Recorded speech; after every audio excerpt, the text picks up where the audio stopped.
Helicopter ride mga anniversary po ng Tambalang Jomcar. Helicopter ride mga anniversary po ng Tambalang Jomcar. Wow, anniversary ng Jumpscarl ay mag-helicopter rides mga kalingap, may katotohanan nga ba? Yan malalaman na natin yan mamaya.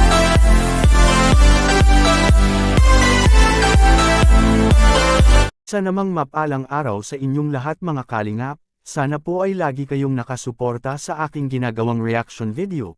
At kung nagustuhan po natin ang ganitong kwento, huwag po nating kalimutang mag-subscribe sa maliit na channel na ito, at paunawa ating tapusin ang kabuohang nilalaman nito. Siyempre huwag din nating kalimutang suportahan ang ama ng kalingap na si Val Santos Matubang at Kalingap Rab. Wow, anniversary ng Jumpscarl ay mag-helicopter rides mga kalingap. May katotohanan nga ba ito? Bago natin tapusin ay na-excite na ang lahat mga kalingap sa darating ng anniversary ng Jumpscarl, na alam natin na sa susunod na buwan na ito magaganap mga kalingap.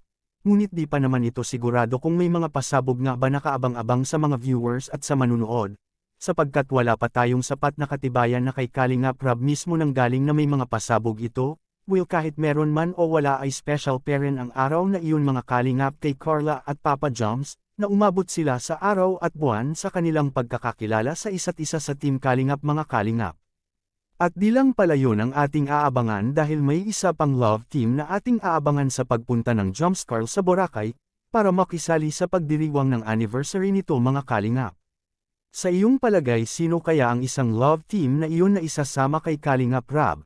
Sa aking palagay mga kalingap ang EDSI ang isa sa love team na iyon na tinutukoy sa sinabi kay Kuya Jens na makakasama nito sa paglipad sa Boracay. Samantalang ito ay haka-haka pa lamang mga kalingap at pwede pa itong magbago. Sa kabilang dapo naman anniversary ng Jumpscarl may helicopter rides nga ba na mangyayari? Will sa aking nakuha at nadinig sa anniversary ng Jumpscarl ay may helicopter rides daw ito na magaganap. At sa Boracay daw ito gagawin kay Kalingap Rab na sasakay sila sa helicopters at ang Jumpscarl mga kalingap na iikot sila sa buong Boracay.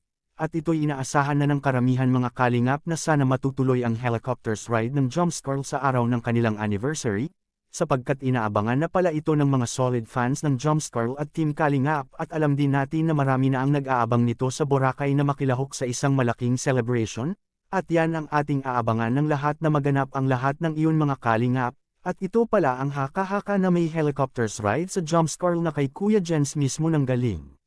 Makikita po natin sa video. At yung helicopter ride mga kalingap na supposedly sa anniversary po ng Tambalang Jomcar ay inaasahan na po natin rin na magaganap sa Boracay. Kaya grabe excited po ang lahat mga kalingap at sana po ay grabe makasakay ang lahat.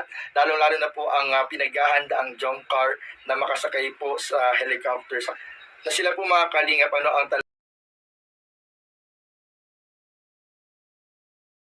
Sa palagay niyo mga kalingap may katotohanan nga ba ang mga sinasabi kay Kuya Jens na may helicopter ride sa anniversary ng Jumpscarl? Please comment and God bless us all.